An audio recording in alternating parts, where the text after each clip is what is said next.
Hello दोस्तों, स्वागत है आपका शांतनियल ब्लॉग्स में। तो आज के दिन की शुरुआत कुछ नए ढंग से करते हैं। कई दिनों से पहाड़ों में लगातार बारिश हो रही है। पहाड़ों में बारिश के बाद एक चीज बहुत खूबसूरत हो जाती है, वो है हरियाली। पेड़ धुले हुए से लगते हैं, हवा साफ हो जाती है और मौसम ऐसा कि बस बैठकर देखते रहो। लेकिन आज काफी दिनों बाद मौसम थोड़ा खुला था, धूप निकली, आसमान साफ हुआ और लगा आज शायद उस काम का वक्त आ गया है जिसे बारिश कई दिनों से टाल रही थी।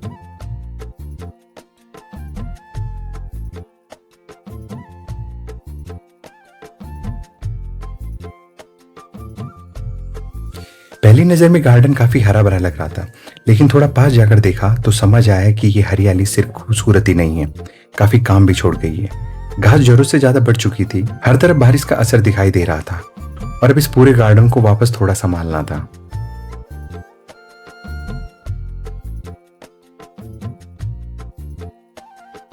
वैसे अभी बारिश के मौसम में बैडमिंटन तो खेला नहीं जा रहा, तो मैंने सोचा जब मैदान खाली है तो पौधों के ही काम आ जाए। ये गमले मैंने यहाँ इसलिए रखे हैं कि घर से थोड़े दूर रहें, खुली हवा मिले और धूप निकलने पर पौधों तक धूप भी पहुंच जाए। कभी कभी घर में किसी चीज का इस्तेमाल नहीं हो रहा होता तो उसका दूसरा इस्तेमाल निकालना पड़ता है, और फिलहाल इस बैडमिंटन कोर्ट का यही काम चल रहा है। वैसे ये काम मैंने आज से शुरू नहीं किया था, एक दिन पहले ही मैंने बीच की घास और खरपतवार निकालने का काम शुरू कर दिया था।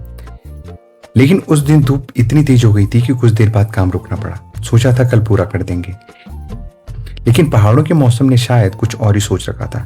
अगले दिन फिर बारिश और लगातार कई दिनों तक बारिश चलती रही। कई बार काम मुश्किल नहीं होता, बस मौसम साथ नहीं देता, जिसकी वजह से काम डिले हो जाता है।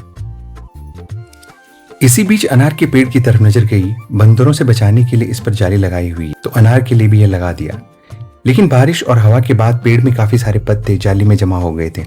जाली नीचे से भारी हो गई थी, तो गार्डन के साथ साथ इसकी सफाई भी करनी थी, क्योंकि गार्डन की सफाई में सिर्फ घास नहीं आती, जो कुछ भी रास्ते में जमा हो जाता है उसे भी हटाना पड़ता है। वैसे इस गार्डन में एक छोटा सा प्रयोग भी चल रहा है। एक तरफ हमारी पुरानी वाली घास है और दूसरी तरफ मैंने मैक्सिकन घास लगाई है, जो दिल्ली से लेकर आया था, और इसका अभी तक का नतीजा काफी अच्छा रहा है। ये घास मुलायम है, दिखने में अच्छी लगती है, और सबसे अच्छी बात, ये दूसरी घास के मुकाबले धीरे धीरे बढ़ती है। हमारी जो नॉर्मल घास लगा रखी है, बारिश मिलते ही वो ऐसे बढ़ती है जैसे इसको किसी ने खुली छूट दे रखी हो। बार बार ट्रिमिंग करनी पड़ती है, लेकिन अगर ये मैक्सिकन ग्रास इसी तरह चलती रही तो आगे बाकी जगह भी शायद इसे ही लगाना पड़ेगा, क्योंकि गार्डन सुंदर होना चाहिए। लेकिन ऐसा भी नहीं कि कुछ दिन बाद पूरा दिन उसकी ट्रिमिंग में निकल जाए। अच्छा, गार्डन में एक छोटी सी जगह और भी है जो हमें काफी पसंद है, वो है नींबू के पेड़ के नीचे की जगह। नींबू के पेड़ के नीचे पहले यह जगह बिल्कुल खाली थी, तो सोचा क्यों ना इसे बैठने का काम लिया जाए। फ्लाई ऐश के ब्लॉक से छोटी सी जगह बनाई, ऊपर गद्दे और कुशन, और अब सुबह शाम की चाय के लिए इससे अच्छी जगह शायद ही कोई हो। शायद गांव में रहने की खूबसूरती यही है कि खाली जगह दिखाई नहीं दी कि दिमाग काम करना शुरू कर देता है कि शायद इसका कुछ नया बनाया जा सकता है। कहीं शायद पौधे लग सकते हैं, कहीं शायद फल के पेड़, कहीं शायद बैठने की जगह। और अगर शहर की बात की जाए तो शहर में जगह सीमित होती है।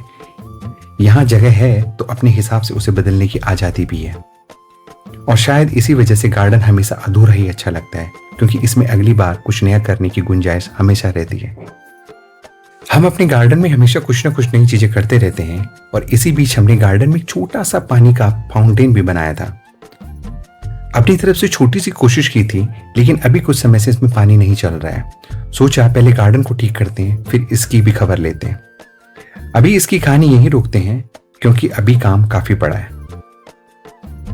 और आखिरकार बारिश जब 2-3 दिन बाद रुक गई है, मौसम खुल गया है, धूप निकल आई है, तो मैंने सोचा तो अब अगर काम आज भी नहीं किया तो पता नहीं अगली बार मौसम कब साथ देगा।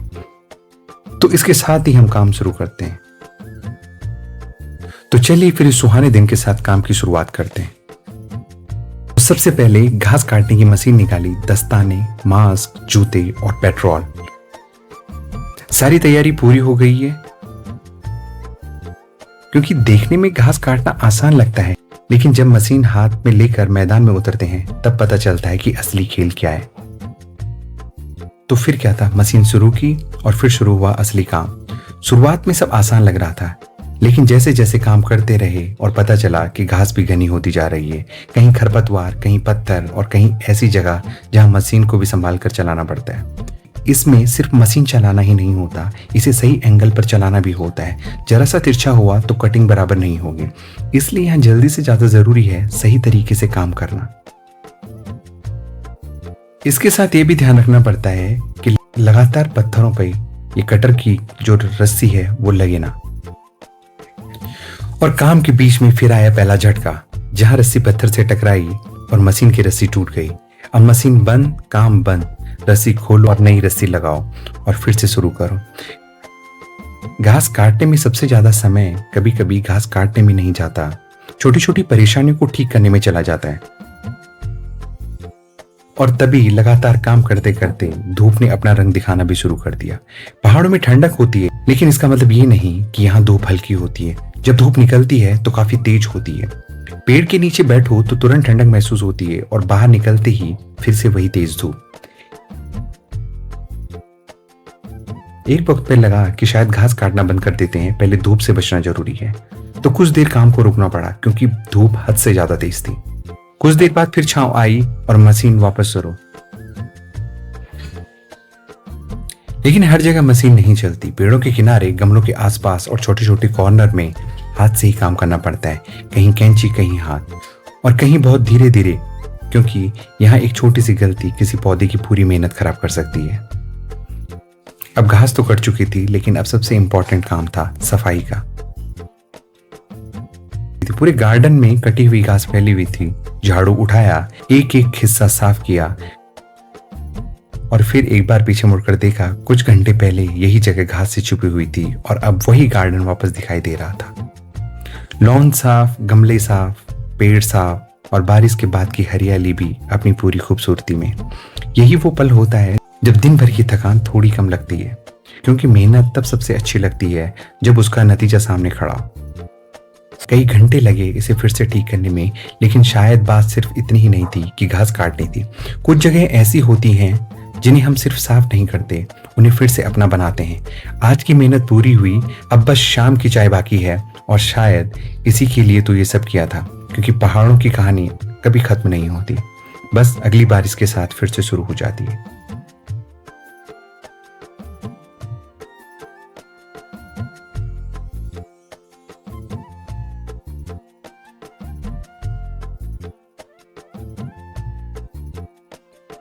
तो आज के व्लॉग में सिर्फ इतना ही। सफर चलता रहेगा, कहानियां मिलती रहेंगी। मिलते हैं अगले सफर में।